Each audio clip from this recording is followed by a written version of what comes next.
All right, and a happy Sunday to everyone. Second live stream of the month. I hope we can keep going. There might be one sort of around Easter where I will probably move it over to Saturday because I think my wife is planning for all of us to go to some sort of Easter type concert, and that's going to be probably right about this time. Very bright outside. Yeah, we had to move the clocks forward. That means that we get an extra hour of bright weather. Heck, I was just outside earlier flying drones and breaking down some branches of my dead trees back here and clearing some of that out. That's going to be a big job. I'm going to have to buy a small chainsaw and hack everything down because I really don't want any of those weeds back there. They're weed trees. They're not really anything special. There used to be some hazelnuts, and they used to actually produce nuts, but all of that stuff is dead. I can literally break it. So anyway, been busy this week. Family stuff, school stuff, medical appointments. As always, you know, when you get old, that's part of life. So I recently uploaded a video with 10 subjects, if you will, that I'm going to go ahead and try to tackle. Okay. Maybe I'm a little bit overconfident, but that's, you know, usually the case. I usually put more on the plate than I'm able to do. That happened at work all the time. At the end of the day, I never got what I put on my list to do, my to-do list. Never got it done, and they just kept accumulating.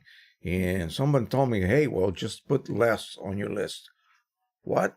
Yeah, that actually worked. Yeah, stupid me, right? Anyway, we have, let's see how many we have already. 14 people, and only 3 are saying hello. Come on, say hello to everybody here. And I hope that I am in sync. It's been really odd what's been going on lately, but I rebooted the computer just prior to activating the stream, so I hope that doesn't cause any problems. I'm going to go ahead and move the so-called streaming software over to the little monitor. I think I'm going to be okay. Usually I have it right in front of me because I cannot be, assured that this is going to be supposedly working in sync. In other words, if I do this, you should be able to hear me clapping, right? Not afterwards. Anyway, we have 1066 Internet was here early with us. And Richard Rajewski, I think I've been talking with you, and I hope everything is okay. Harold Goldberg, of course, from sunny Richmond, Virginia. And Richard is from LA, my old stomping grounds. Jim Ewing is here. He's got a Pro 1000. Charles Verbruggen, Antwerp, Belgium. Martin Soteman from the Netherlands. I killed that name. I'm sorry. Rusty Nelson Photography is here from Kennett Square, Pennsylvania. Alrighty, so we got 20 people. Come on, boys and girls, jump in, say howdy, tell us what printer you are interested in, or would like to buy, or already own, or have trouble with, or whatever the case may be. Go ahead and let us know. Share with us all of this stuff, and we'll try to help each other here. I don't like to be the only person spewing out information, sort of. I'm going to post the list of stuff that I'm going to be covering here. And I'm going to go over a couple of them tonight because I don't want to sort of give it all away this weekend. I would love for you guys to go ahead and jump on the channel as the videos are being published. Which, by the way, if I do a drone-related video, I will schedule it at 12 noon, okay? And that way, because most of my viewers are like in the other side of the world, so I think that'll help. So 12 noon, that's when maybe midnight even might be a good time. But anyway, printing-related videos will always be on at 4 o'clock p.m., and maybe if I find something that just cannot possibly wait, if I hear something, if I'm made aware of something, then I'll go ahead and post it on the spot. But I don't think that's going to be the case. There's not really that much news in the horizon for any of this stuff. So anyway, I got a call today when we were at church from Mike from Precision Colors. And I think he did actually answer a couple of queries that were on the comment section of one of the videos that I put up. And somebody had problems with a needle clogging on your squeeze bottle. Okay, and I don't even know how that possibly could happen. I guess the only way that I could imagine would be if the scabbard that goes on the needle to sort of keep everything sealed, if you will, maybe it split and just air got into the needle, and he's using pigment ink, so possibly that created a bit of a clog. Well, you can just take these out, pop them in a little bowl of Windex, and that'll take care of it. It'll dissolve it. And if you really have a stubborn clog, do what the old draftsmen did when they had those special drafting pens that were basically just a blunt needle with a rounded tip. They would stick a wire through that. And India ink was notorious for clogging those types of pens, especially the very narrow diameter ones. So anyway, it should be a lot of fun. Let me tell you, I just saw that we are at, and I say we because this is a community that we have created here, 29,837 subscribers. And I know I've lost many subscribers, but apparently I am gaining more than I lose. So I tend to stay on the red, if you will, rather than the black. So there's really not have been a deficit per se. So this last 28 days, the channel gained 747 new subscribers. And I think it has to do with the fact that I have now decided to post daily, except for today and possibly even tomorrow. I don't know yet. I think I'll have a drone video tomorrow at noon. So I will have something done. Just found out that we don't pick up the boy Monday, Tuesday. And so I will have some time. We will go to the school and do some tutoring with the kids. They really, really, really need a lot of help. So that's the best that I can do. I just go like twice a week. Anyway, let's see what else we got going on here. So we said howdy to a bunch of people. Let's see who else is here. Martin. He said he was from the Netherlands. Pro 10. Rusty Nelson is here. Douglas Broadshaw, Port Alice, British Columbia. Richard says, yes, everything going great. Thanks for asking. I believe, if I remember correctly, he moved a Pro 1000. This will spark something in Rusty's eyes because he did the same thing. And he moved this successfully. Actually, Richard just powered it off. He bought a used Pro 1000 in perfect condition. And apparently everything is going really well. So that is great to hear. And that excites me when I hear stuff like that. Bob Van Gelder from France. Claire Sloan, checking in from La Belle, France.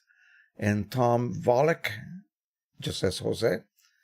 Dan Carter. Mike says the needle may become clogged by the plastic on the scabbard. Okay. Yeah, you could burn it off. That's a good idea. A brief moment on a flame is supposed to melt the clog and clear. I think what happens, and that's a good point. Thanks for bringing that up. When you stick the scabbard, let me go get one with a scabbard.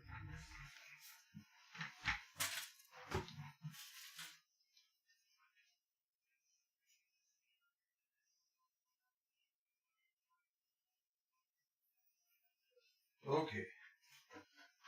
So these were recently filled with the old Precision Colors inks. Now that we have, signature edition, no need to ever go back to that. So I think what's happening, well, these are kind of a large hole in them. So they just kind of sit. I don't think they do anything, to tell you the truth. I cannot stick them in any further. I could stick them in a little bit, and it seems to kind of dig into the plastic. And again, I don't really think that they're that necessary, okay?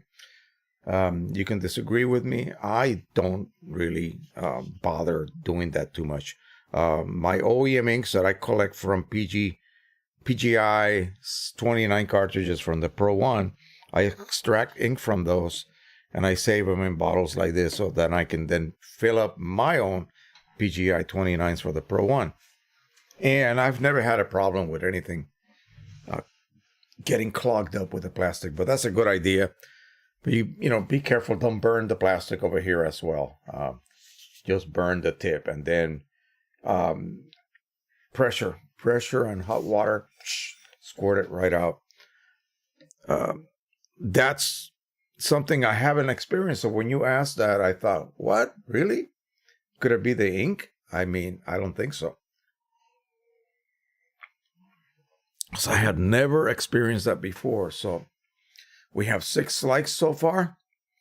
Let me go ahead and finish up saying howdy to everybody, and then we'll go ahead and start with tonight's subjects. I got a bad throat. I think there was a lot of maybe fungus on that tree. That's why it was so easy to just snap off the branches. And I'm talking about 15, 20 foot long stalks. Yeah.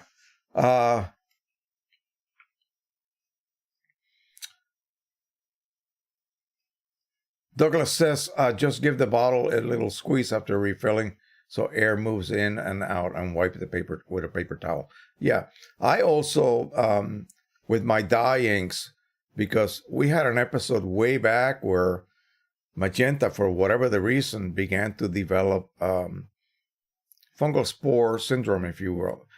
It got infected by some spores, and there were some, you know how fungus grows in little filaments, they call it hyphae, and these little filaments were clogging up Pro 100 printheads. Back then it was actually Pro 9000 printheads. I actually went to 3 of them with this batch of inks.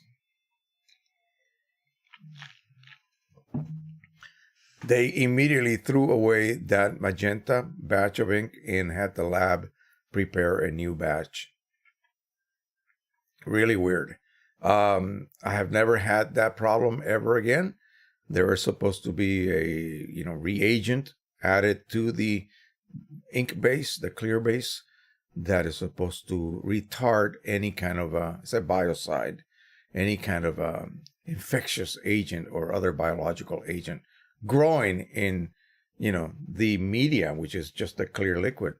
It probably likes it, and hyphae from fungus spores grow readily in it as long as the inks have lost that efficacy of that biocide. So I think they have a half-life.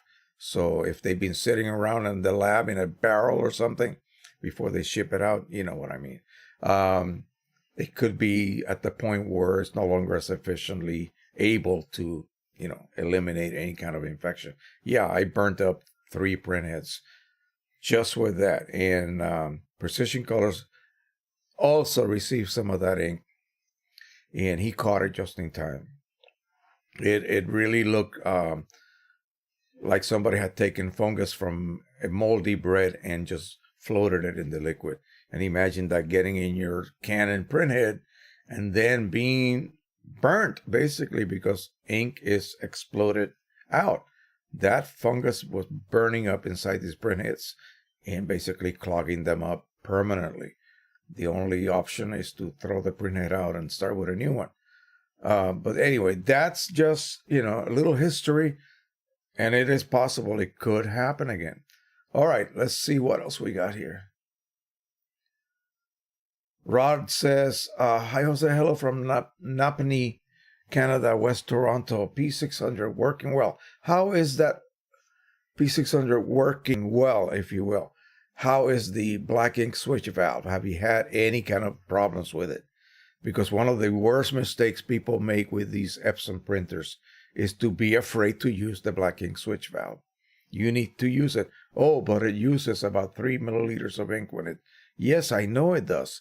But not using it will cause it to break down eventually. I don't know whether they improved upon it as they redesigned that style printer and called it the P600, because it was really an R3000. Okay, that was really revised. And the 3000, the valve was horrible. So you don't use it, you lose it.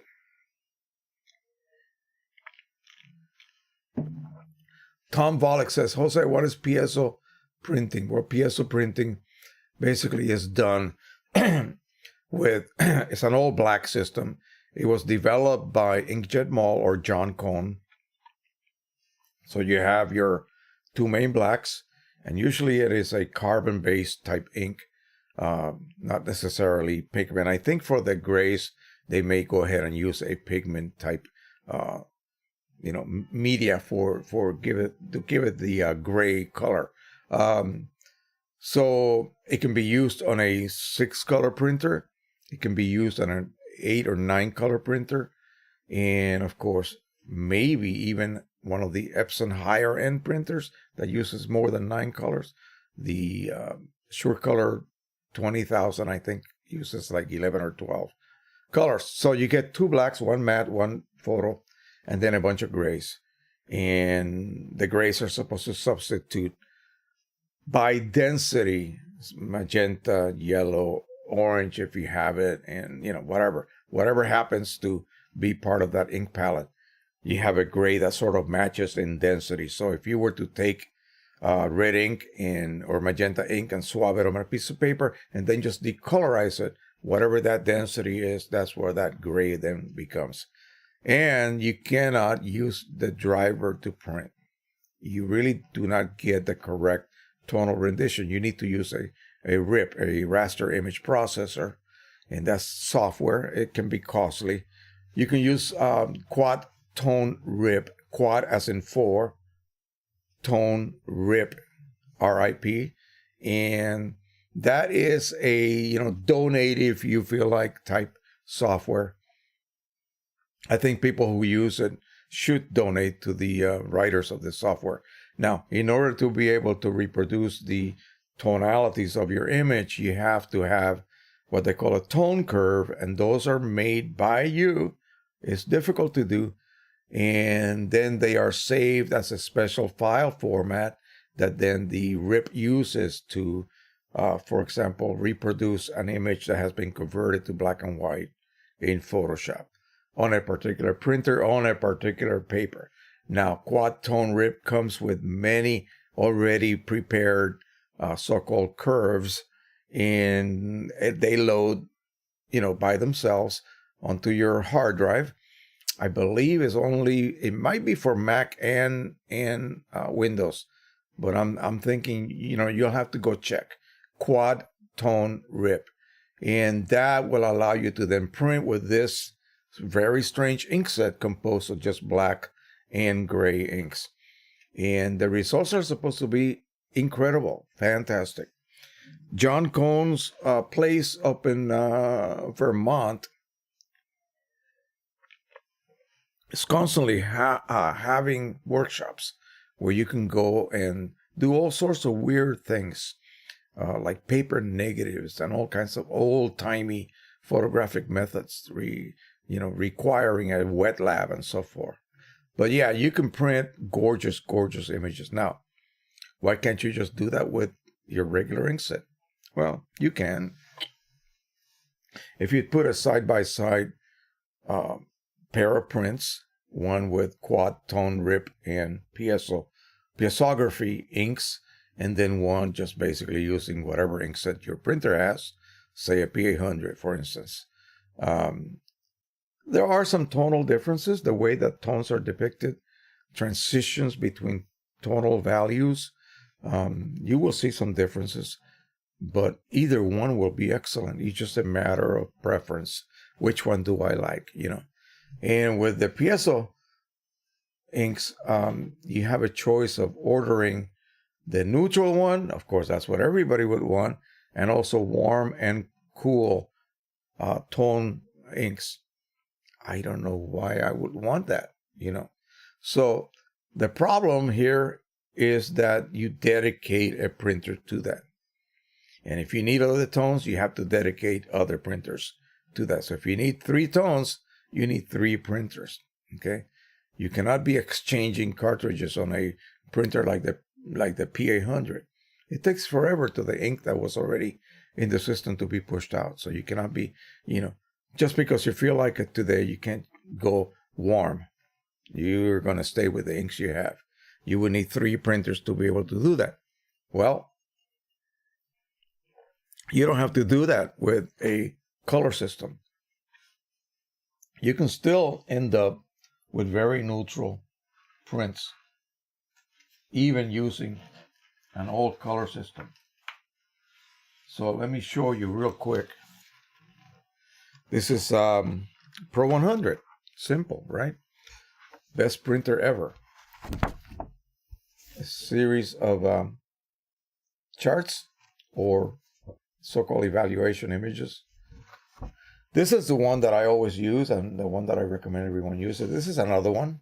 Again, it's made by some folks in the ICC.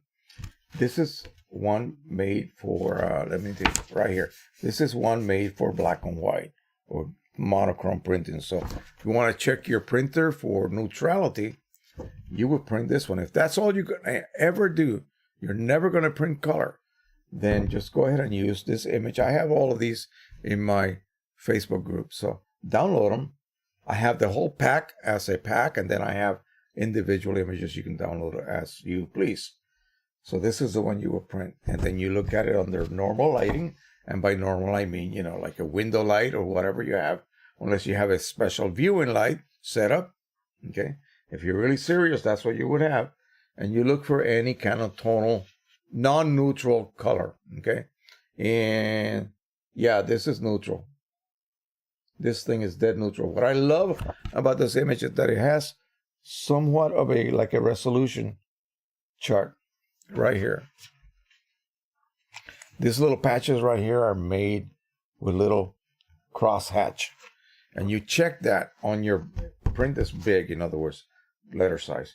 You're going to check that to see if you're able to print those little very fine crosshatch lines.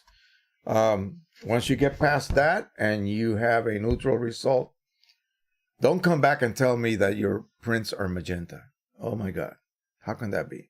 Someone just recently said that when they print a standard image, it prints perfectly. This was on a Mac. And what was she saying? That she uses color sync or color matching or printer matching, whatever the setting is on a Mac. And by the way, this is also neutral, so you can see. Am I out of sync?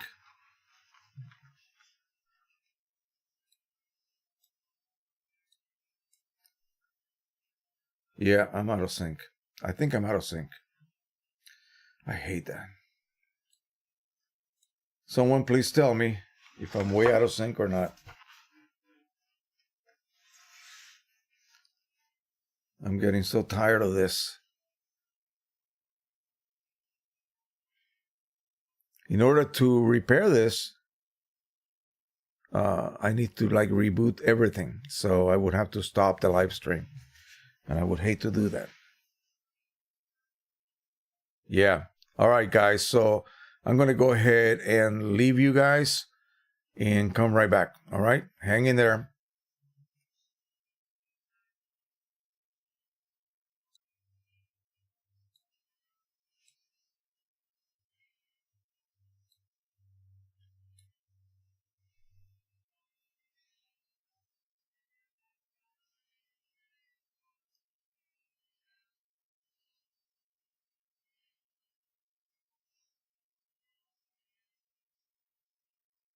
All right. I wonder if I'm back. I may have to stop the stream and restart it. I'll give you guys a bit of time to let me know. I am back in sync. Yeah, it's this damn software. Maybe later on tonight, because we have an extra hour of daylight, I'll go ahead and do a very quick stream with some other software that I have been experimenting with and see how that holds up. All right. I hope that everything is back in business. Let's go ahead. I'm going to leave this right here in front of me. I don't know whether it is when I transfer it over to my little side monitor. In fact, let's just go ahead and turn that off for now. I don't need it. We're going to leave the software here. I usually move the software over to that other monitor. It's like having dual monitors. And it seems that every time I do that, it just fouls it up. Anyway, so what were we saying? Let's go back and see what people are talking about. And then I'm going to go ahead and cover, again, like I said, some of the subjects on what I hope to be a 10 video series.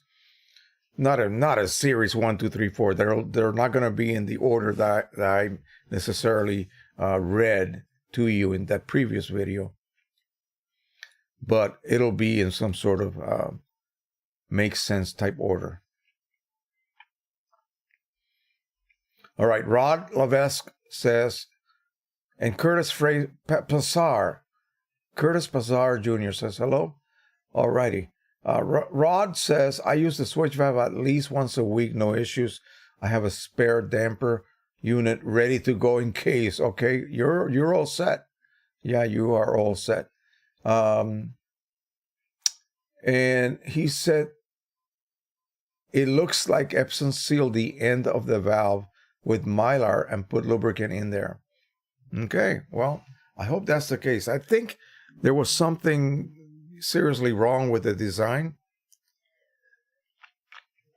which is why it was, causing all of these problems. But I think it was exasperated by people simply not using it enough. I got some information from a service center guy who said that the valve is rated for something like 1,400 switches. I don't think anyone uses it that much.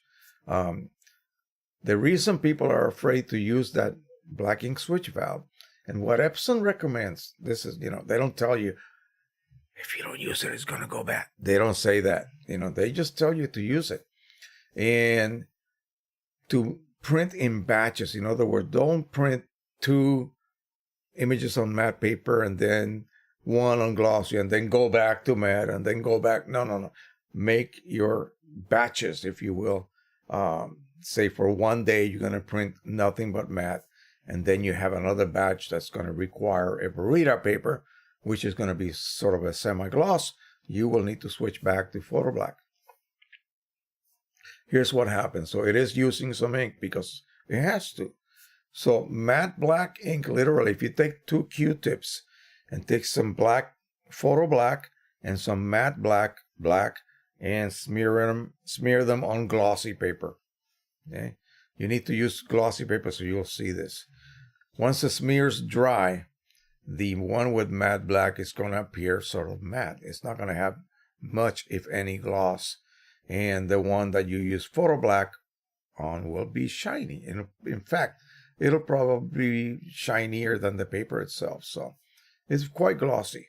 So think about it. The matte black is more dense. That's why it is used for matte media, which is a duller reflective index. And so you need a stronger black so that you get more visual contrast, if you will. And that way you won't be saying, oh, this looks so dull, and on glossy it looks so beautiful with a lot of pop. Yeah, well, that's the case, of course. So you need a stronger ink. But in order to do that, it has to be made matte, because the more pigment you add, the less of the glossy base is actually there. So when you switch to matte, it doesn't use so much ink because the matte black ink is so strong that all you need to do is push maybe several ml of the photo black. But when you switch back to photo black, you need to remove all of the matte black ink that was in that channel. Think of it as a Y, matte black, photo black, converging. The valve is right here, and then one single channel, like a Y, like a letter Y. And so, like the Y chromosome, yeah, there you go, that's it. And so, once it converges, you only have one channel for whatever ink you are going to use. And so, it requires more ink to flush out matte black ink than it does to flush out photo black. Okay, but it does use ink. So, and that's what scares people. And so they won't use the valve, and then the valve goes bad. The big giveaway, the big giveaway is that you switch, and when you try to run a nozzle check, and it always seems to happen when you switch back to photo black. After a long tenure, if you will, of printing matte black, and you're terrified of switching back, and you switch back, and then that valve sort of fails. It doesn't fully switch over to the other tunnel, if you will, or canal. And so the photo black ink never gets exposed. And it's set to print with that channel, but there's no ink flowing. And so you get a blank result, or a very, very minimal result as far as nozzles. And yeah, the worst scenario is when the valve actually breaks and your photo black ink just drains into your printer completely. And because the chip has no clue what happened, it reports that you have ink when in reality you have none. The 3800, 3880 was notorious for that. Cartridges would literally just leak right out and end up in your maintenance cartridge. Yeah. So the way to cure that is simply to just use it. And on my P800 right now, I have a roll of luster paper. I don't know if you see these prints back here, and also that big panorama that I did with the drone.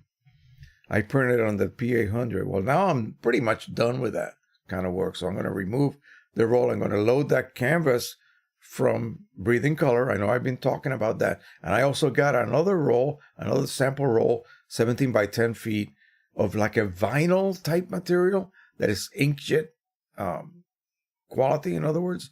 So I'm going to try some of that. And I picked up a bottle of varnish for the canvas. So we're going to be doing some canvas printing and some varnishing of these prints. And I'm going to go ahead and just basically mount them on Masonite using a water-based adhesive. And there won't be any kind of chemical reaction with the inks. And so then I'm going to go ahead and varnish them. I'm just going to use a brush. They say to use a special roller, but I don't think it's that necessary. Of course, the roller works better. But the the varnish I got for free. The type of vinyl, printable vinyl, I also got for free. You just pay for shipping. There's a lot of offers like that by Breathing Color. So check them out. And subscribe to their newsletter. That way you get the emails that tell you about these basically free offers. You just pay for shipping and you're done. Okay. Tom Volek says, thank you, 1066 Internet. To Rod Lavesque, I've heard no reports on the switch valve problems on the current crop of Epson printers, guessing they resolved it for the P800 and P600. Yeah, that's what I'm thinking. That's what I'm thinking, because my R3000 was literally given to me. The guy said, please just pay me shipping and I will send it to you. I set it up. I did a video setting it up, how wonderful that printer, easily to set up, and ran an nozzle check. And then I realized, shoot, it's only printing 7 channels. What's going on here? It was on Photo Black. It I guess set itself for Photo Black, and Photo Black is not printing. So switched it back to matte. I got like 80% nozzle check, and then I went ahead and cleaned and got a full matte black. That's all I could use it on, matte black. No wonder he gave it to me for free.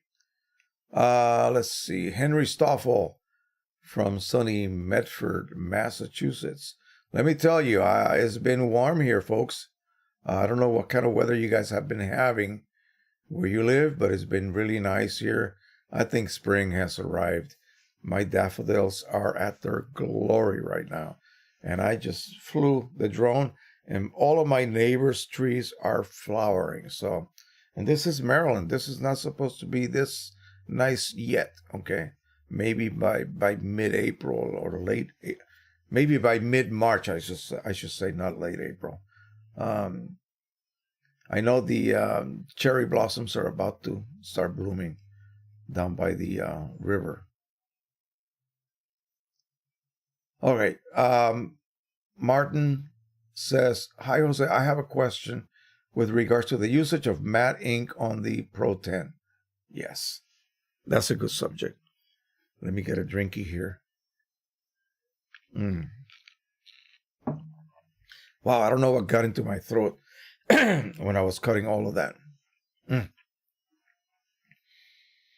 Okay, so if I select from the driver media type photo paper, matte photo paper, will it use matte black ink? No, it will use Photo Black. I don't want to use the fine art selection because it forces me to use borders. I saw your video where you recommend to replace the Photo Black with matte black ink. Yes, simple. You need to basically just, from anyone, I mean, even if you are using the Pro 10 and you're using OEM inks, okay, all you have to do literally is get a resetter, get an extra Photo Black cartridge, and use it. And then when it is empty, this is the wrong cartridge. When it is empty, you fill it with matte black ink. Photo black cartridge, photo black cartridge, but filled with matte black ink. Okay, so it still has the chip, which identifies this as photo black. So you put it in the photo black channel, it's going to run matte black through that channel instead. The problem is you are set for now printing on matte. If that is all you do, then fine, just continue doing that. Now, if you want to do some thick paper that you must use the fine art setting and the rear feeder, or the manual feeder in the back, then you'll have to accept the so-called borders. And those are there to prevent any kind of abrasion or any kind of problem that may occur when you're printing toward the edges, because edges of papers are not really supported that well. Okay, the leading and trailing edges, they don't have any support. They emerge under the platen, and if it's curling a little bit up, it's gonna pop up. It's gonna get hit by the print head. It's gonna create some streaks, scratches. So that's why they introduced that. That's why they kind of force that on you. QImage Ultimate has a trick that allows you to fool that. Now the Pro 1000 also has a trick, but it's actually a software trick that you actually activate a setting, and it will then ignore that. And you'll be able to print using matte black ink. Again, you can use the regular paper choice for matte black on the Pro 1000, and it will use matte black. But in some cases, it will ask you about that border, and you can actually negate that. You can actually get away with not printing with that border. So if it's a standard paper, for instance, and you want to print to, say, a borderless, normally it would not allow you to do that, especially fine art choice. So it's really tricky, but you can actually print without that border on the Pro 1000, or print on regular matte black paper, using matte black ink without switching over to the other mode. Yeah, it's tricky. The Pro 1000 actually uses both inks.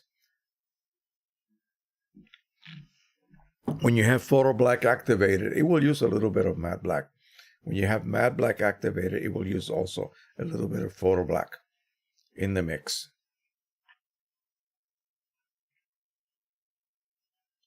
It wasn't in pigment ink, Jan. It was on dye-based ink for the Pro 9000 Mark II, which is a dye ink printer. Pigment ink prints. Pigment inks do not really suffer from that.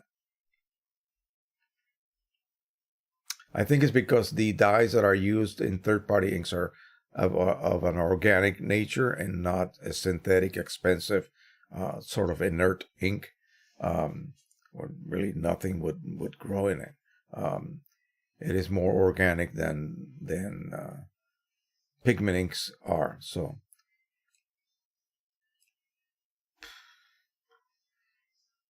Martin says, is this really the only way to use matte ink, low borderless prints? I see, to use matte ink, I think, is in borderless prints. Yeah, that's it. That's the only way. Get a photo black cartridge and fill it up with matte black ink. And that way, if it is a standard size that can be printed borderless, then you'll get away with that. Otherwise, no.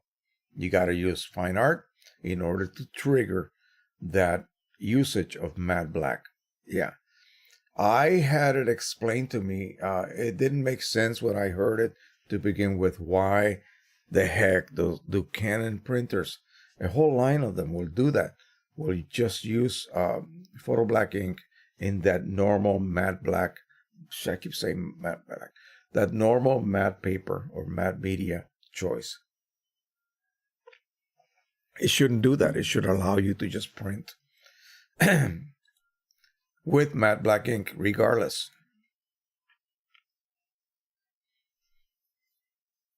Okay. Saeed says, hi, Jan. Hello. Did you ever had fungus in pigment? Yeah. Not pigment, only the dye inks. And that was just a particular batch. It didn't become, like an epidemic. It was just that one batch. The lab just got rid of it, and they started from fresh.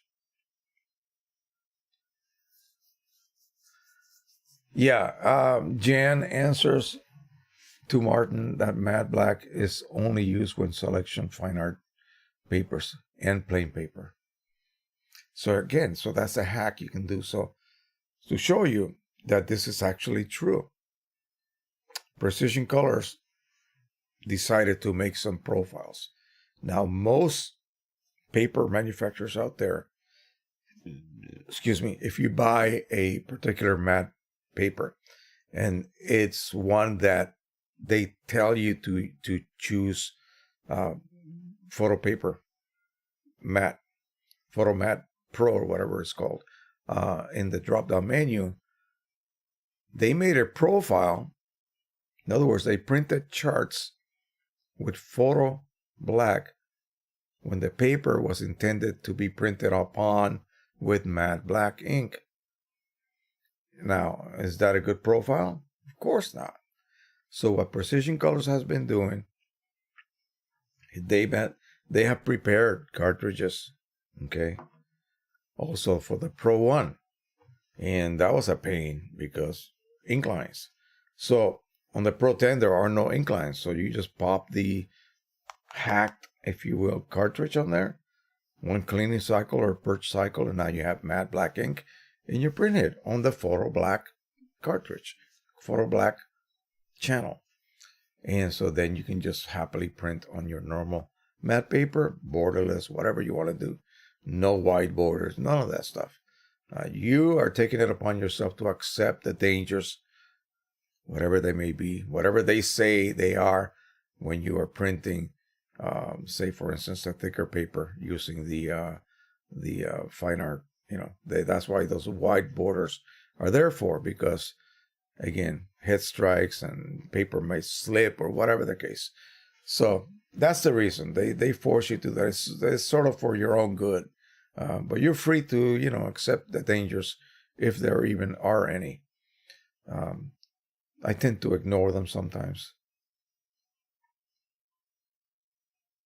We got a Andreas Amador from Munich, Germany. Wow, okay.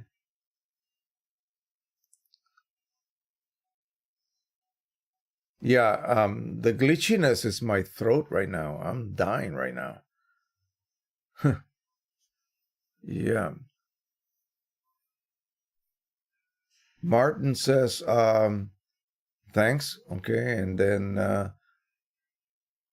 yeah, the border is 30, sometimes 35 millimeters.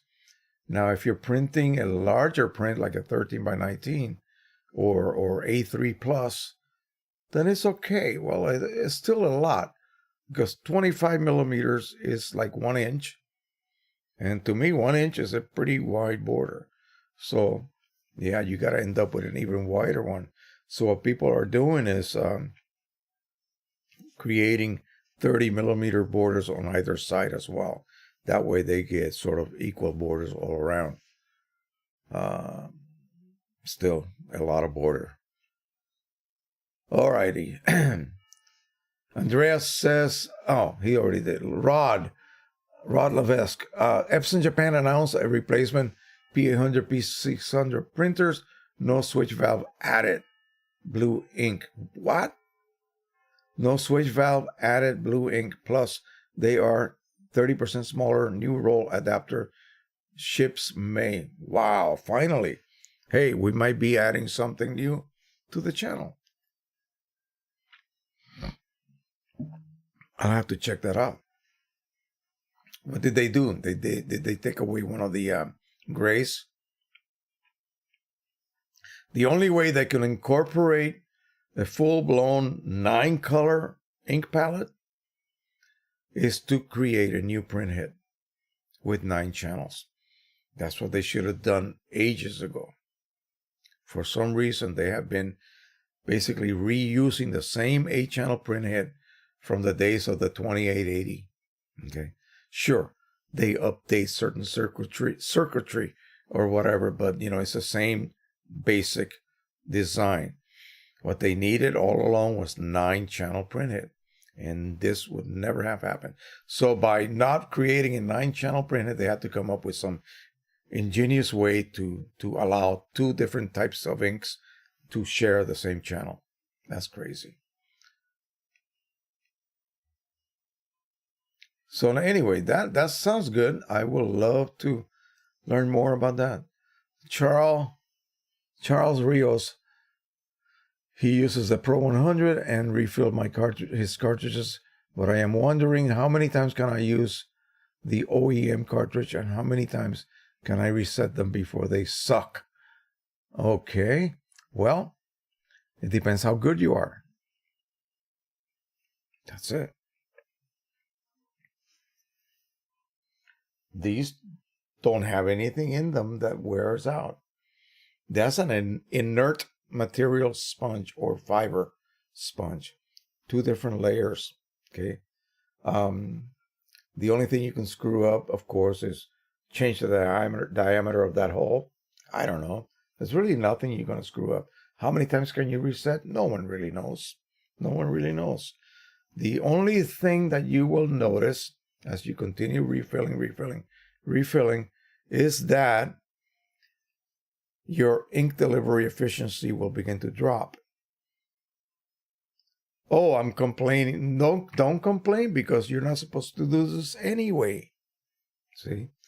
Whoa, you're not supposed to do this anyway. So the fact that we can get away with it, we should be, every time that we get a good refill and good ink flow, I pat myself in the back. I'm getting away with, what, every time I do this. So when will it happen? I don't know. Really, I don't. There's a company, and I have said this many times, there's a company that basically sells like prints of like old expired historic patents. They're nice for offices, that type of environment. And they print hundreds of them a day on Pro 100s. They have 100 Pro 100s. They did that as a joke, okay? They didn't want 90. They wanted 100 of them. So they set them up and they use Precision Colors inks. Gallons of it, okay? And they have individuals whose job only is to refill and to rejuvenate these cartridges when they need to be rejuvenated. And when is that? Well, when they no longer supply enough ink. How does that happen? Because of the refilling process. If you go beyond low, in other words, you depleted all of the ink in this reservoir. So now you have no ink to replenish the sponge as you squeeze one more print out of your printer. So don't do that. Before this even goes empty, reset it and top it off. That way this sponge, the characteristics of the sponge, the saturation level of the sponge remains optimal. It's not perfect. Ultimately, it's going to go bad. Okay? Doesn't mean that the chip goes bad. Well, the chip will go bad if you screw up your resetting. But the sponge needs to be kept happy, healthy. And the way to do that is to print. But as soon as you begin to notice a very low level, before it even gets declared as low, reset it and refill it. Fill it only 1/8 of an inch from the top, okay, not beyond that. I just did videos on that. Go back and look at those.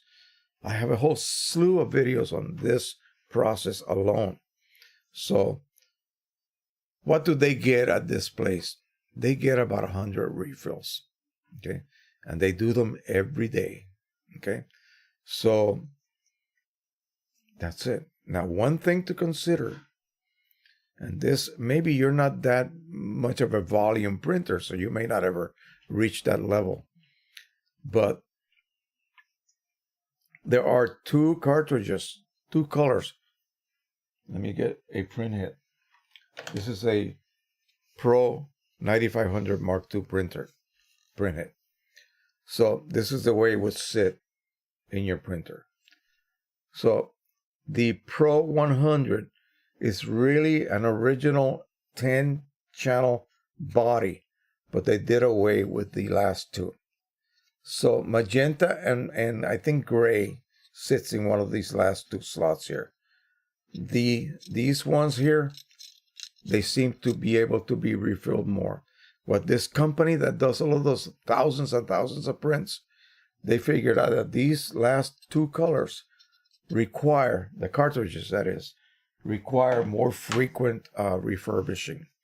And all that is that they flush them and then they run a solution that they made out of water and denatured alcohol. I think it's just isopropyl and some ethylene or methylene glycol, I believe it is.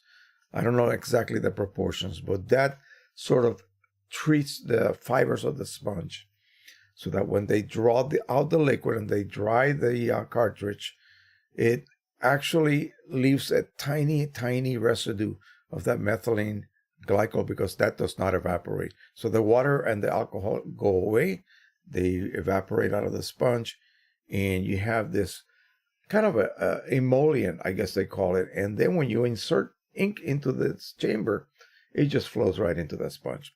It's like a water drop on a soapy surface. It's just, whereas an oily surface, the water drop would just stay there. It would not move.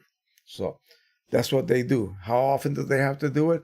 On those two particular colors, I believe it's magenta and one of the grays, after about 50 refills. Whereas the other ones, you can go 100 refills without any kind of problems. And then they just do it out of that's part of their system, their schedule anyway. And when it's to the point where the cartridge is no longer reset for whatever the reason, they start from fresh ones. And by that, I mean they buy new cartridges or new empty ones from whatever the source. So that was a long-winded explanation, but be aware that, the magic here is you, okay? How you approach this refilling, because you're not supposed to do that. You're not supposed to be able to refurbish these cartridges into reusing them over and over again, because they're the best cartridge you can use. Other sources don't even consider them. This is the way to go. You need to modify it correctly and fill it at the correct time so that it maintains the efficiency of that sponge. That's it. As long as you maintain that ink flow, you're good to go. Just keep topping it off before it needs to be topped off, okay? Top all of them off at the same time. Reset them all, top them off. Often the question is, well, do I have to reset it when I top it off? Of course you do. Imagine a gas tank gauge in your car that doesn't register the correct amount of gas you put in because it didn't reset itself to full. Yeah, you want it to be full. And the cartridge also full. You want to be able to have a kind of a almost perfect representation of how much ink you have. And again, be aware that chips are really not super, super accurate. They're just guessing. They're guessing how much ink the printer has used. Not so on the Pro 1000, but we're still talking about the Pro 100 here. Not something that fancy yet. Alrighty. Andrea says, what is happening inside the Pro 100 during the auto head alignment? Should I just do it only when there's a problem? So what would you call a problem? So that goes into some of the subjects, one of the subjects in my video list that I'm going to be attacking this coming week. So head alignment basically allows the paper travel amount to be synchronized with the width of the amount of ink laid down. And by that I mean a bunch of rows of dots, but it might be, let's just pick a 1/4 inch, okay? Or whatever, 10 millimeters. And if you lay down 10 millimeters of ink, create a band that is that wide, then the paper has to advance exactly one more row beyond that. So if you had, let's just pick 10 lines made by 10 rows of nozzles, you have to advance so that the next band occurs one nozzle beyond this last one. You see, it cannot be 2 nozzles, otherwise you would have a gap. It cannot be 9 nozzles, otherwise you would have an overlap. You would have a gap. This is perfect. Would be an overlap. More than that would be an even worse overlap, and so on. So that's head alignment. The head alignment synchronizes how much the paper is advanced depending on how wide a band of ink is laid down. When that goes out of sync, then you have to run the head alignment number. In the old days, it was a manual thing that you had to do. You ran it, then you took a loop and you look at the results, and you're looking for all kinds of parameters here that you're looking for and find the best one that would have a number. You would enter that number in your computer on the driver. Yeah, big pain in the you know what. But now these newer printers do the automatic head alignment. So how can they possibly do that? They have a sensor that reads the surface of the paper, what it just created during that little printing exercise, and then it just determines by what it senses, what it scans, as to which one is the best one, and it will apply a correction. If nothing is perfect, it will apply a correction to get something to be perfect, in other words. So that is a perfect alignment. That's what I call head alignment. There's no overlap, there's no gap. If you advance too much, you get a gap. Not enough, you get an overlap. Just the right amount, it's continuous printing, even when you print in a lower quality setting. Every day I see this from people. I'm getting banding. Well, banding usually can be caused by 2 things. You're missing some nozzles. So run a nozzle check. If that comes out perfect, then you need to run the head alignment. If it's not perfect, run a cleaning cycle, followed by another nozzle check. Hopefully, it will be perfect, and then you run the head alignment. Sometimes you have to run 2 head alignments to create a perfect condition. On an older printer, no amount of head alignment will help you.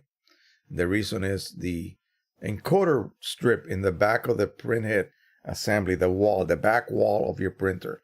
If you look and you look inside, you will see a little mylar clear strip that has little microscopic lines etched on it. You don't see them because they're like a micron in width, even less maybe. There's a sensor in the printhead assembly that reads that. It's like a GPS. It can locate the exact position anywhere along the full length of travel of that printhead. Okay, so that's what it uses. If that gets smudgy from overspray because you're printing borderless, then it cannot determine where it is. That causes other problems as well, but one of them is a problem with your printer cannot be head aligned. No matter how many times you do it, you still have banding. You can clean it manually. It's a tricky job, and you have to be really careful that you don't do more harm than good. Okay.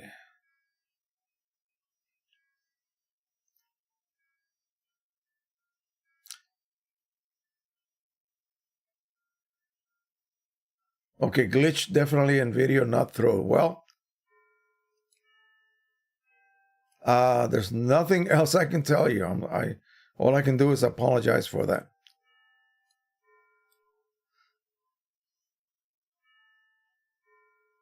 I'm not getting any warnings here for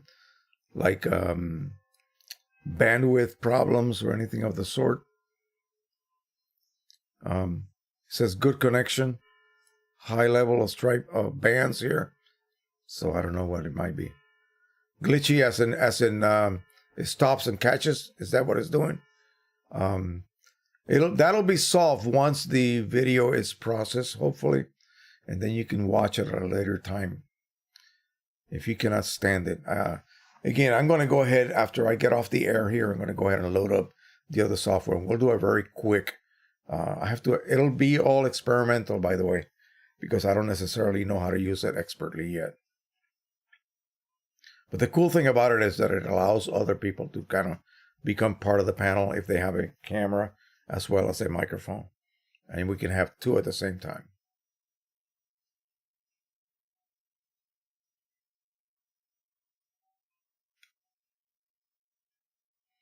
All right.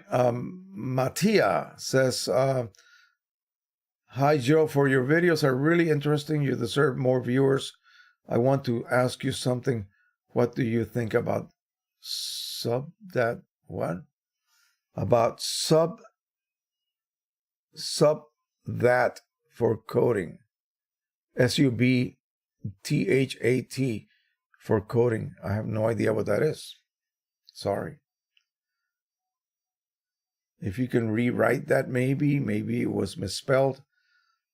Rod Levesque says there is a link on DP Review. Here's a link for DP Review. Yeah, you cannot put a link here unless you sort of disguise it.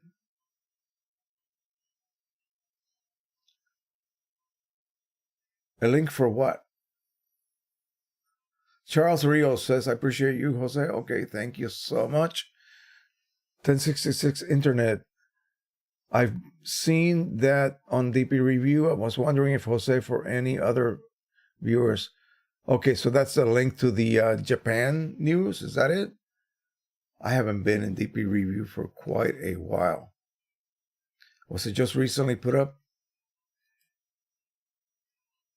Let me check it out real quick here. That would be interesting. That would be something to look forward to. Finally, you know?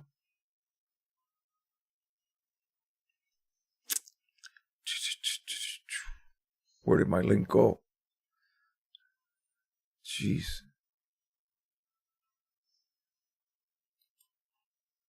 Nope. Why don't I have the DP Review link or bookmark? That's weird. Anyway, gosh. Okay, Jim Ewing says, I'm having a problem getting certain papers to register on the Pro 1000 printer display after using the media configuration tool. I can't even get the Fine Art Smooth to register. All right, so let me go over to the screen and I will try to show you how. Let me look up media configuration.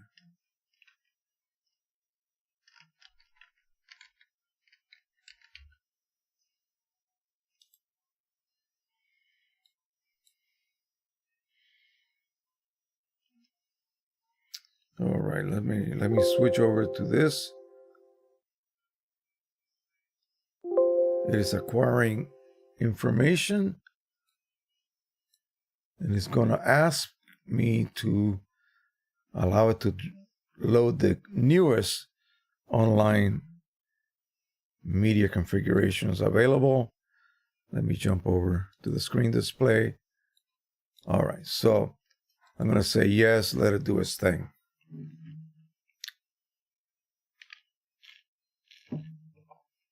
But I think where you're having problems is it's not necessarily caused by the media configuration tool. I think once you create your media configuration and you save it to the printer, it doesn't register in your driver, is what you're saying, right? Yeah. So here are all the updated things. Okay, so I'm going to go ahead and cancel. It's all updated anyway.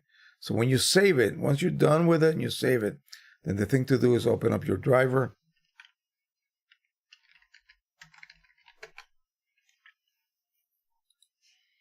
We'll do the Pro 1000, of course. Right-click, printing preferences, boom, and boom. Okay, so now I hope you can see right in the middle of the screen.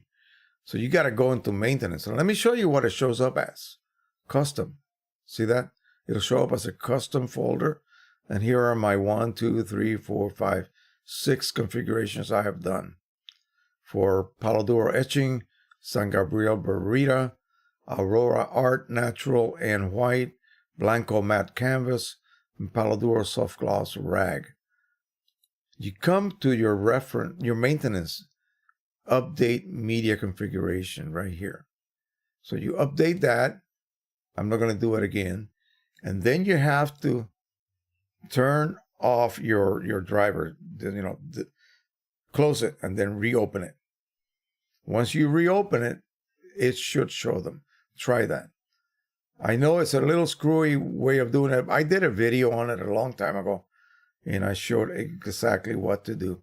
Now, with the new so-called driver that people are talking about, you're supposed to be able to create a lot more media configurations. Right now, I'm only permitted to save 6. I have to delete all kinds of other weird Japanese type papers to make room for the new configurations I created. That's the way it is.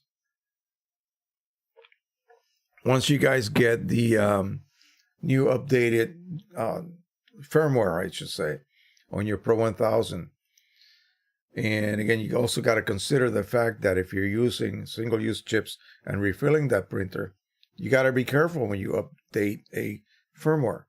You never know what could happen. You could end up not being able to, any longer use third-party chips. But it does open up a couple of really great features, longer length, and a lot more media configurations. I don't know what the other features of the new firmware are. I haven't really looked into it. Okie doke. But yeah, remember, you have to close, once you do what I just showed you, close the driver, open it back up. And then you should have, if all goes well, you should have a folder called custom.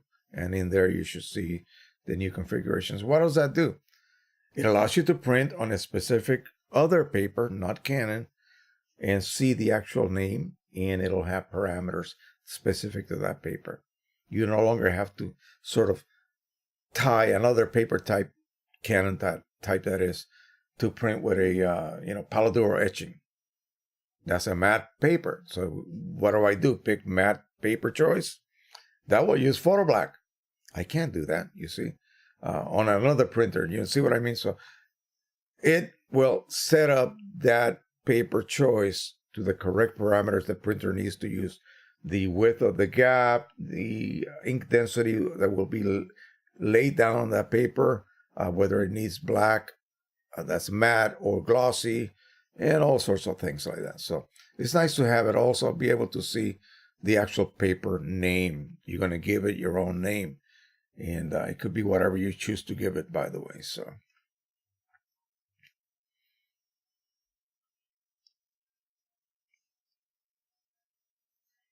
Spike says to click on that thumbs up button. I think we're screwing up bad enough. People are not going to do that. William Bennett, do you recommend UV clear coat spray for OEM Pro 10 prints on Pro Luster paper? Not really. Not really, unless you see that maybe there's a little bit of gloss differential. Maybe you didn't use an overall application of the Chrome Optimizer. It depends. It's up to you. I mean, it's not really required. Let me just say that paper, if you're worried about longevity, paper is also a huge factor. Like 10 to 1. Pro Luster from Canon compared to, say, Palladuro soft gloss rag. 10 to 1. If this is going to fade, okay, under the same conditions as a Palladuro soft gloss equivalent, this will fade 10 times faster, 10 times sooner. It's proven by Ardenberg already. And that's on the Pro 1000 with OEM inks, 100%. So yeah, paper is a huge factor. If the paper has optical brightening agents, it will fade faster than a given paper without that. If the paper is RC coated with OBAs, it will, fade a lot faster than the same print with the same inks done on a really, really good paper like Palladuro soft gloss. Period. 10 to 1, literally. Maybe even higher.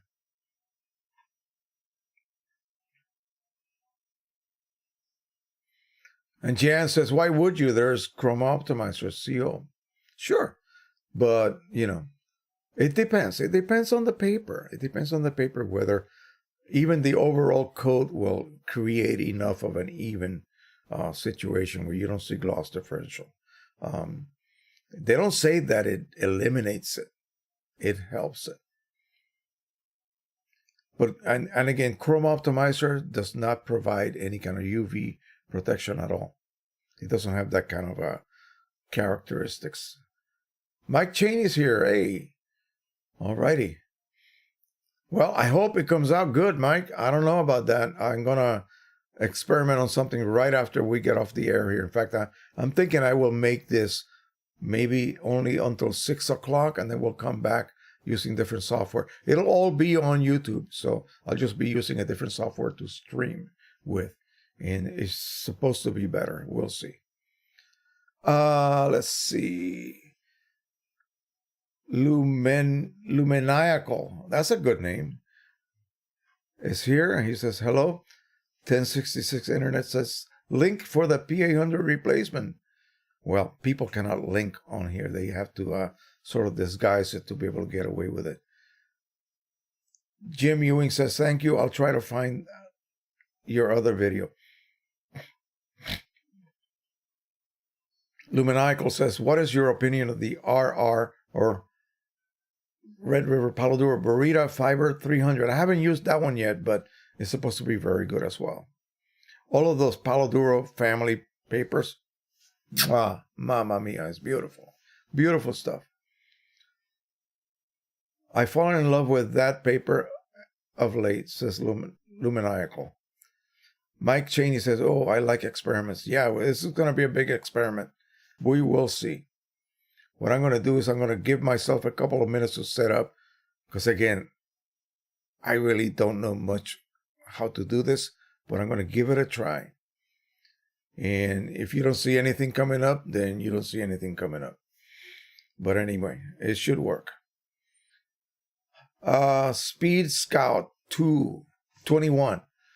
Hi, Jose. Any indication that Canon is working on an update Pro 1000? I'm in the fence. I'm waiting or just buying the current Pro 1000. Also, I just downloaded Q-Image Mac. Thanks, Gil from Chicago. All right.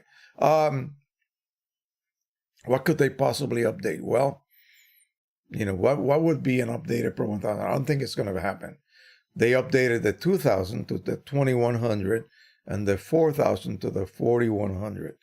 And I think that's as far as they went. I don't think they even have a 6100. So what would they do? I mean, they don't want to make it into a 2100 or a 2000 even. What would you consider an update for the Pro 2000, the Pro 1000? They're never going to get rid of the cleaning cycles. That's here to stay. What could possibly be changed on that printer? What would you consider an update so that you would say, oh, I'll wait? Okay, I'm curious. I can't imagine what that would be. The only so-called update or improvement for me, and I don't necessarily want roll adapter in that printer, would be to, if you must clean that print head, when you print a lot, you have to clean the print head because it builds up residue. The ink is made out of pigment particles on a liquid media. It's being burnt as it is being exploded out of the print head. High heat is what's used. And so you need to flush out periodically that print head. So you don't want to do it when it clogs up. You want to do it before it clogs, before it needs it. So that's why it runs these preemptive cleaning cycles. Like you send a job and the job is not printing yet. Oh gosh, it's making all kinds of whirling noises. Yeah, it's cleaning itself. It needs to do that. But please don't use my expensive inks to do that. Use something cheaper, something clear, like a cleaning fluid of some sort. They would have to implement some sort of extra channel. And they're not about to do that. I don't believe they're about to do that. So that's all I can say. That's the only thing that would really make me tickle pink if they did that. Oh, okay. Let's see.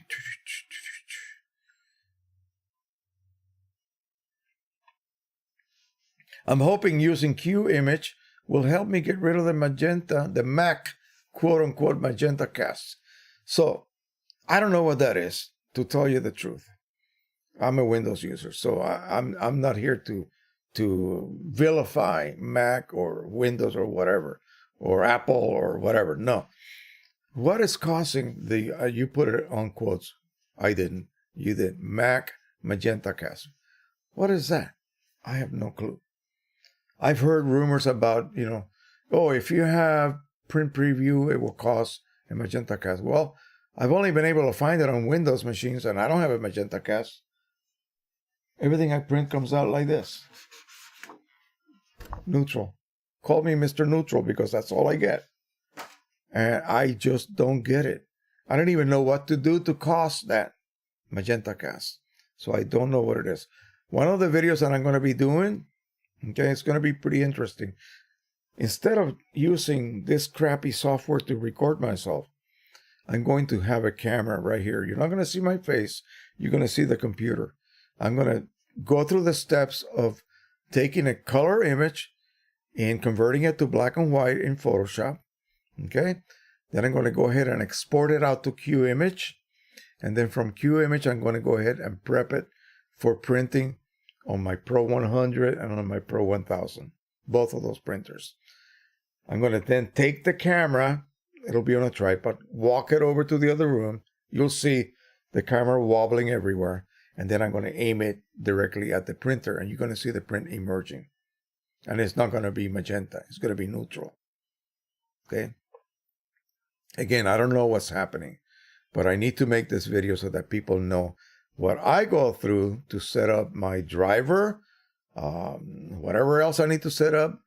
Maybe experiment with some of the so-called black and white modes that Canon printers use. I know I can do that on my Epson, and no one's complaining about the Epson so far. They're complaining about the Pro 100 from Canon printing magenta, or any other Canon printer printing magenta. Then we'll go over to some other areas that you can maybe look into to see if that helps. But again, I just don't get it. I'm not trying to be funny. I don't get this Magenta Cast problem people are having. If it's Mac, then why? Why would it be? I just don't get it. By the way, Mike is here. You can't double profile with QImage any longer. Mike, I tried to do it on purpose, and it wouldn't let me do it. It wouldn't let me do it. I was talking in a very recent video, and I think I used the word PISS off some people, because I did make reference to Macintosh drivers. No, not Macintosh drivers, but drivers for the Mac system. And why any of this is going on. Why is it so difficult to be sure that you have no color management when you choose to print with a ICC profile out of any editing software? I spoke about not trusting anything, and why I eventually moved over to Windows years ago, because I just never was sure what the settings were. And so with Windows, if I screw up, it's my fault. I did it. Everything is manual. Nothing is automatic. In other words, the system is not assuming that I'm a dummy. It's assuming that I know what I'm doing. So it's letting me make my own choices. And I think, without ruffling any feathers, automation sometimes assumes that you're not smart enough to do things on your own, so we're going to automate it for you. Well, then I saw that QImage automates this process for you. If I try to change my settings in the driver, but then I tell QImage to print on some other mode, I see this little display that says that the driver settings have been changed. And I say, well, I still don't trust you, QImage. I'm going to look up my settings on the actual driver. And damn it, if they are not correct. Then I switch them again. I try to fool it over and over and over. And over and over and over, it changes the driver to the correct setting, so that there's never any double profiling. Okay, even when you print charts for profiling. Yes, even when you do that. And it's the only application, general editing application that I know of, that allows you to print a chart without any color management from itself or color space influence, anything. No. When you open your charts that have no color space, they're not affected. They are printed. So it's a good tool. And I'm not saying that just because Mike is here. You know. Anyway, let's see what else we got here. And then we got to get into a couple of subjects, maybe one or two, because it's about 5:30 right here, our time. So we'll do another half an hour, unless things are getting screwed up. You know, I'm going to give this a try. I want to go ahead and give it a try. So we'll go short this week, and then I'll give that. It's called StreamYard, by the way. Anyone here knows how to use it, let me know. Okay, I'm going to go ahead and use it. My friend Dan, Drone Channel, Drone Worship from Tampa, Florida, uses it all the time, and I always participate in his in some of his shows, and it seems to work okay.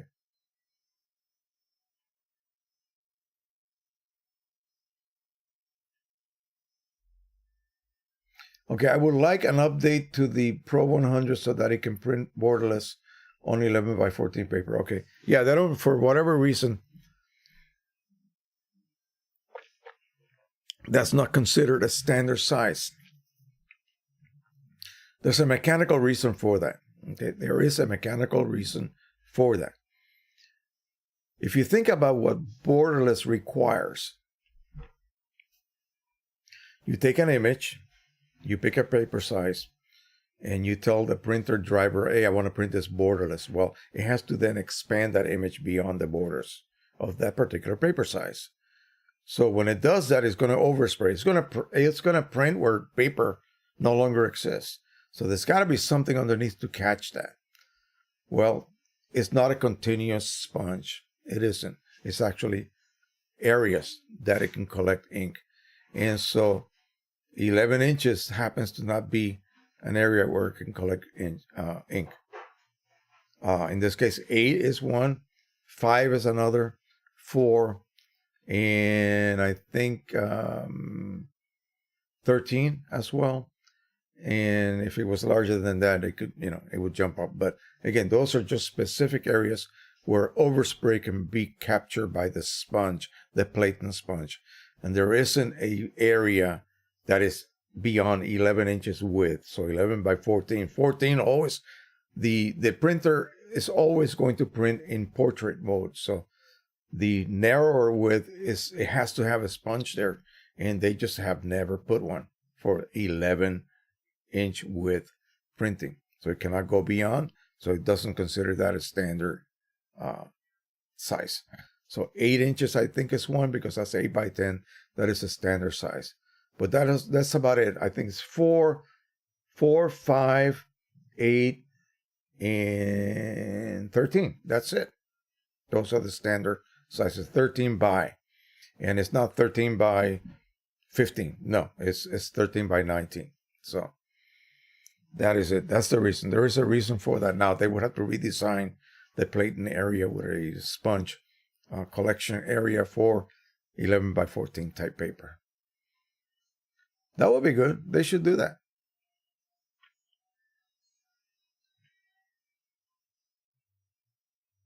Jen says, the new printer is a Sure Color P5000 17-inch. Oh, I knew that. Yeah. The P5000's been around already.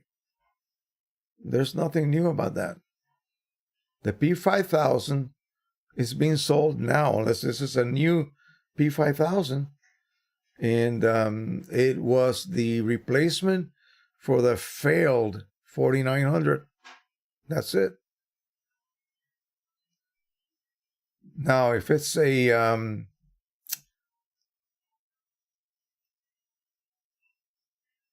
what is that replacing again? The P800? I don't think so. The P5000 is 17 inches, sure. And I think it has roll. Luminical, do you custom profile your favorite papers? Yes, I do. Yes, I do. What hardware do you use? Well, either an older Color Monkey photo or the i1 Studio, which is just that, but revamped. And one of the best profilers, I guess, photo spectrometer in the market, the i1 Pro 2. So that's what I use. What does it take? Yeah, 5 bills for the small one and 1,500 for the big one. But again, it just produces great profiles. The big one does slightly better than the smaller unit. The smaller unit does a great job. Don't get me wrong, and you may never see the difference in most cases. Agent X, when you discover the alternate method breaking the inner cartridge diaphragm for refilling TO59's carts and the Epson 2400, did you have any cartridge leaking inside the printer? Yes, I did. Absolutely.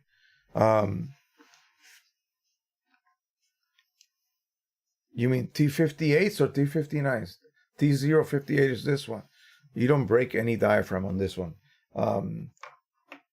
That system, again, 50-50, where you actually force air. You literally would pop the diaphragm that Epson implemented to keep you from refilling. And yeah, it would leak everywhere if you did it incorrectly. And you would do it incorrectly like 50% of the time. Not a good thing. I did a video on that, and I'm thinking about removing it. It's one of my most widely viewed videos ever, but it's not relevant anymore because chances are you will not be able to be successful at it. So I'm thinking about removing it. Luminical says, so 11x14 is best printed on 13x19. Yeah.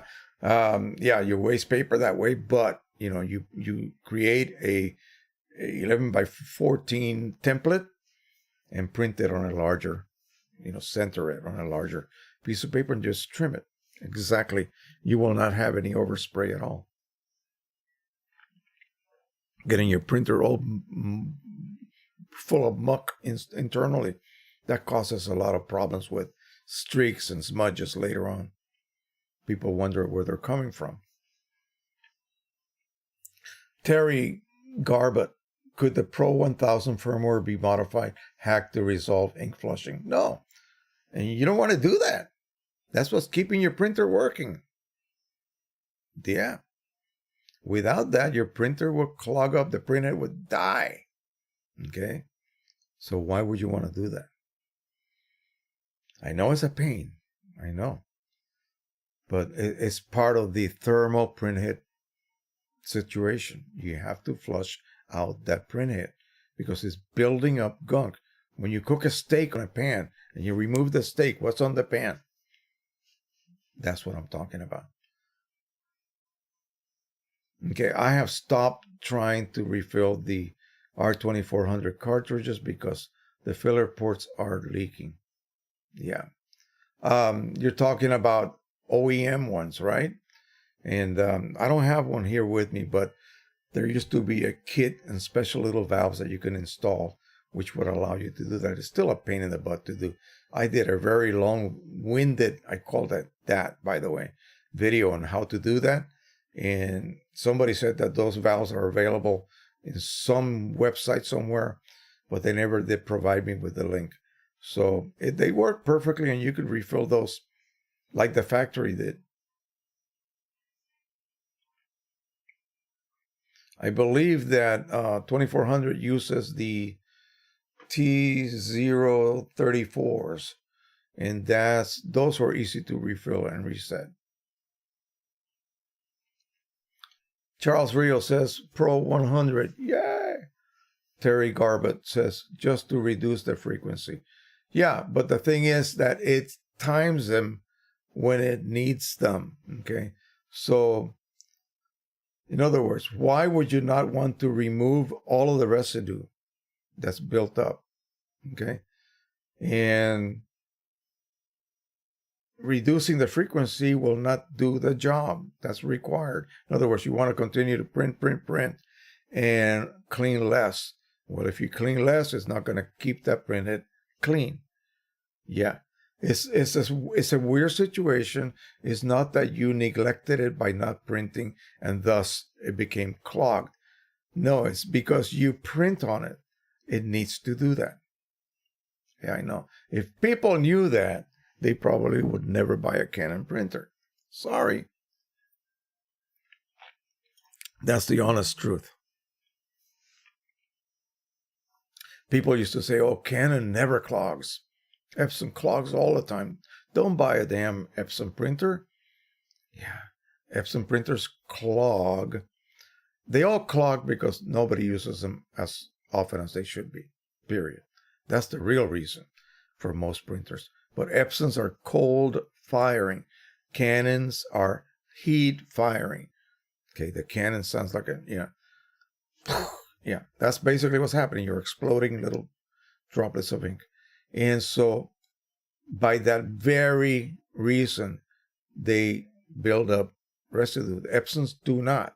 Epsons do not require cleanings because you print so much on them. Okay? They stay clean when you print a lot because it's cold firing. Okay? The little droplet is spit out. There's no residue behind. Anything behind could possibly dry up, sure. And then you run a cleaning cycle manually.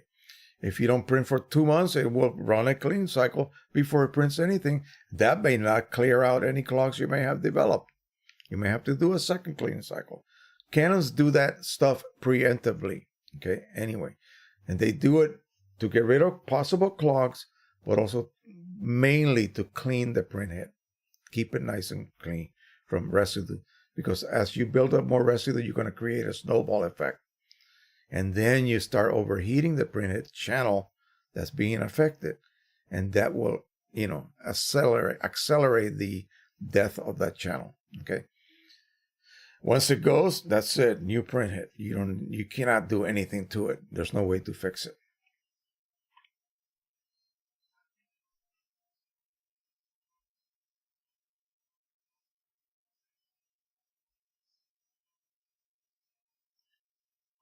All right, so somebody says, look up you misses my question. Okay, if I missed anybody's questions, I apologize. Go ahead and post them again. This thing is moving and I cannot keep track of it. Most big channels that have live streams have people that monitor this for them. It's only me here. Andrea says, I use a Spider 5 for calibration. Most of the time prints do match, but sometimes blues tend to be more violet purple on the print. Well, that's normal. Yeah, it's very difficult to reproduce blues. The blue you see on your screen cannot be reproduced by your printer. You want to see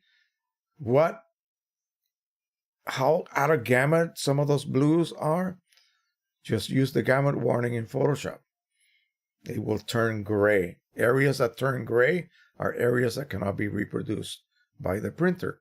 Sort of, okay? Within a certain degree. But still, let me see. I got a particular image here that is really, you guys have seen this one before. Let me find it here.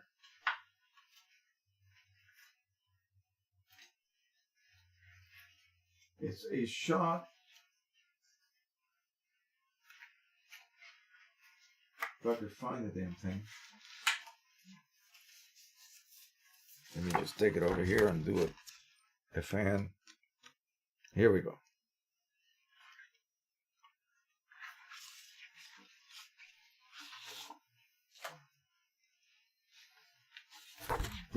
How's that for blue and purples?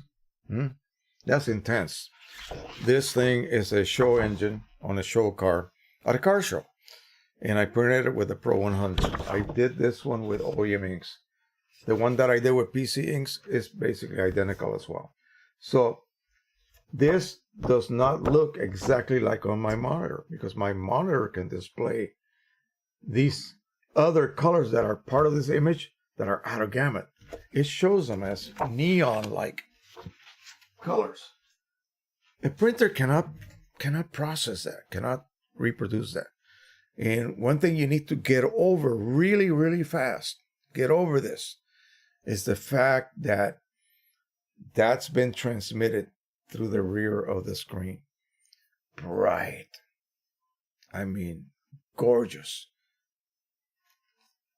This has to be lit. And then the light bounces from the so-called reflective surface of the base. And you get to see half as dull or half as bright result. That's it. There's no way in God's green earth you're going to be able to see yellows, oranges, deep blues, purples that are going to match what your display is spitting at you. Okay? Get over that. Don't lose sleep over that. There's no way you're going to match that. Okay? Unless you print on a transparent media and you backlight it. That would be the only way. Okay? That would be the only way. We're working with transmitted light through your monitor and reflective light when you print on a opaque piece of paper. That's what happens. And, there's only so much that a printer can produce. Okay? Your monitor is more capable to display a much larger gamut of whatever colors your image is composed of. And your printer simply cannot. Okay? I don't care how good your profile is. These yellows, when you look at your image on your screen, all of these, the fall season yellow trees, the reds of the strawberries, these oranges of that canyon back there, they will look a lot brighter and a lot more potent, if you will, on your screen. That's not the way they're going to print. Okay? Get over that. What you're looking for is neutrality. You want your screen to display those images the same level of neutrality as you have on paper. My printer's working correctly. I used OEM inks and I got a really great result of my standard image. Again, you're relying on the printer's magic to be able to reproduce everything on that standard image. Good Lord, I mean, there's a lot of stuff going on here. And so it reproduces that. Now my job is to get my screen, as it is displaying that image to me, to match this result on paper. Even though this result is duller than the screen will ever happily want to, the screen is always going to be brighter, in other words. So what you do is you have to adjust your white balance, your white point, through the softwares of all of these instruments here, so that you end up at a neutral display that matches this neutral black print, okay, or color. That's it. Once the two match, see, you're not matching your print to your monitor, which is displaying your colors incorrectly anyway. See, that's not the approach. You're not matching the print to your incorrectly displayed monitor. You want to match your monitor to the correctly printed results of that standard image. If you do things correctly, it will give you a perfect result of that standard image. That is it. Once you got those two entities matching, then you can go ahead and edit your own stuff. You will not get any magenta cast on any of your stuff. I don't see magenta cast in this. Unless I make a change in my settings, when I start printing my own images, I may be introducing something that wasn't there before when I printed that standard image and I match my monitor to it. That's it.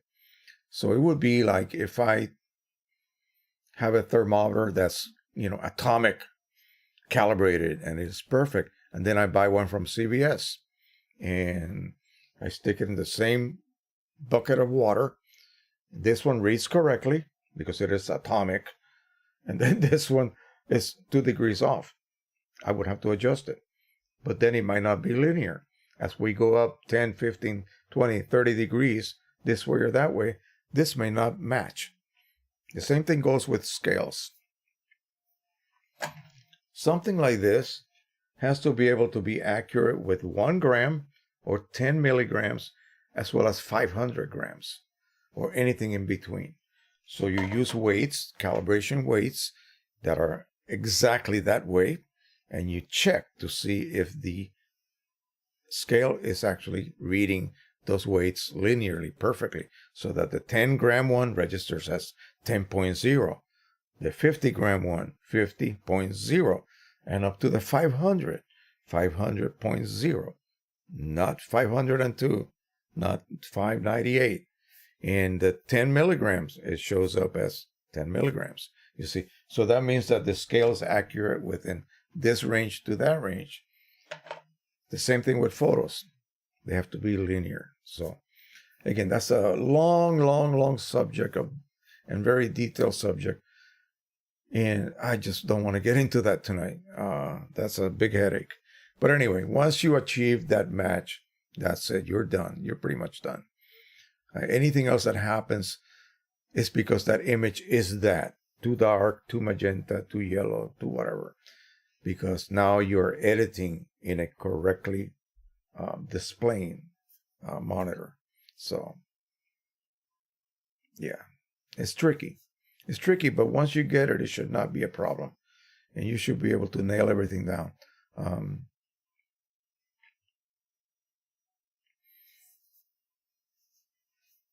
Let's see. Charles Rios says 1731. I don't know what that means. At 1731. Agent X says they all clog by design. Yes, they do. That's part of it. You're talking about, microscopic orifices. I don't even know how to even describe it. There are 10 channels right there. Yeah, 10 channels with several hundred nozzles per channel. Yeah. And you can only see them with a microscope. Okay.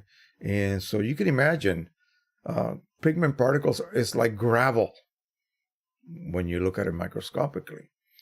And all it takes is one to get stuck in there. And that immediately starts creating a backup. Yeah. No amount of flushing or cleaning cycle is going to force one of those little pebbles out of that hole. Of course, the pigment particles are ground to specific diameters that are much smaller than the actual diameter of a nozzle.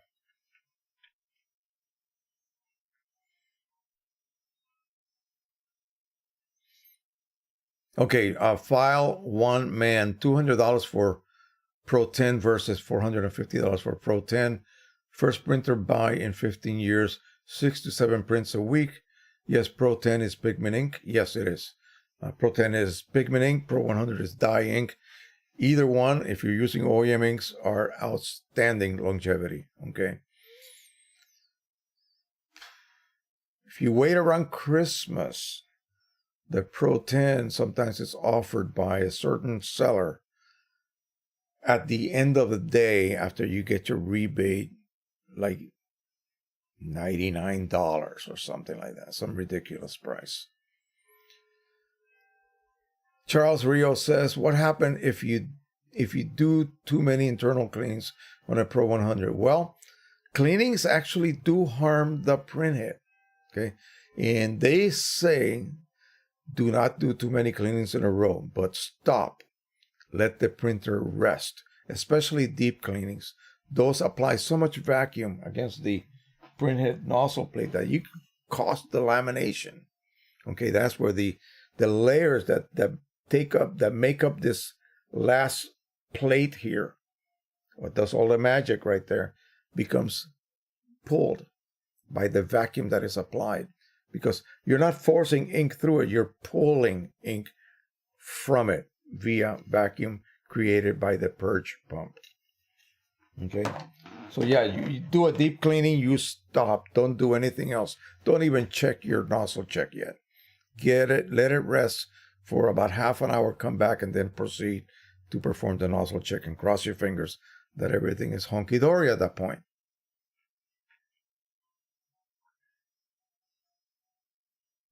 At least the Pro 100 has print heads available. Yeah. You can find them. I mean, it's something that you have to be careful with because there's too many refurbished print heads. What the hell does that mean? You know, you can't refurbish a Canon print head. You can't. There's physical damage that has occurred during the use, just during using normal use. Those clogs, those nozzles are being self-destructed as you use them. They start to wear out because of this heat process. Now, higher end printheads like the Pro 1000s and up, possibly even the Pro 1, they do have extra nozzles that are not being used. It's like backup nozzles.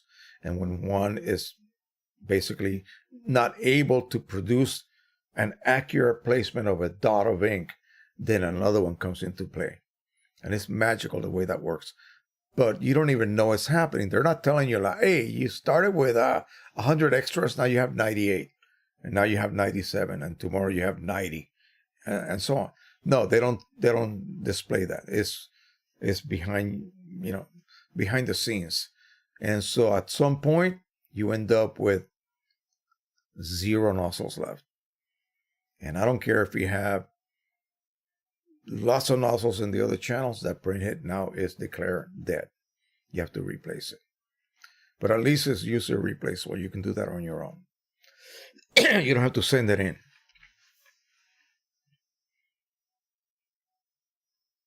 I know that ink has to go somewhere. It goes into the internal waste ink pads on a Pro 100, Pro 10, and a Pro 1. In the Pro 1000, there are maintenance cartridges that you can change yourself. Agent X says, I wish the Pro 100 had a way to redirect the waste ink into an external tank like the 2400. Yeah, they don't. And the 2400, you can just open up a side panel, take out the hose, and, put it into a bottle. That's it. And now you're basically bypassing the internal waste pads and emptying your ink in a bottle, like I'm doing with all of my Epson printers. Not so with Canon. You cannot do that. In fact, the Canon waste pads are buried inside at the very... somebody said, well, I'll drill a hole through the base and let the ink drain out. No, fine, it'll drain out, sort of. But what do you do about the counters that are constantly counting the so-called waste ink level? Once it reaches a certain count, the printer stops working. Why are you going to send a $100 net printer for refurbishing and it's going to cost you $200 to do? If they even have the pads to refurbish it. No, you just buy a new one. They continue to sell these printers for, with a rebate, and you end up paying a net of, $100. You don't bother having it replaced, having the pads replaced and having the ink counters reset. You just buy a new one. Start fresh. Now, if it was a $500 printer, then maybe you would consider doing the service call for $200 and you're back to basically like new. But then again, your printhead might die a month later. So. All right. I wish the Pro 100 had... Okay, that was... All right. So we are done. I think we're done here. Let me go ahead. And we're gonna just call it a day. I'm gonna go ahead. Let me open it while I am here before I go ahead and physically sign out. I'm gonna open up YardStream. I'll open up a new browser here and YardStream, stream, not stream. YardStream, StreamYard, sorry. I'm dyslexic, big time. All right, so I did a previous, I'm going to delete that one. And I'm going to go ahead and create a broadcast. Let me show you guys what I'm doing here while we are doing this.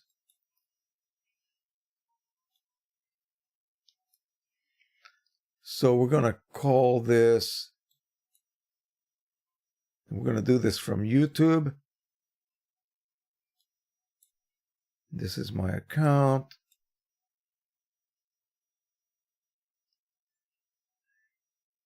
Boom. And allow. We'll see if this works. We're going to call it Sunday Live Stream. You see, there's a lot of prepping that you have to do here. And if this works out, printer talk,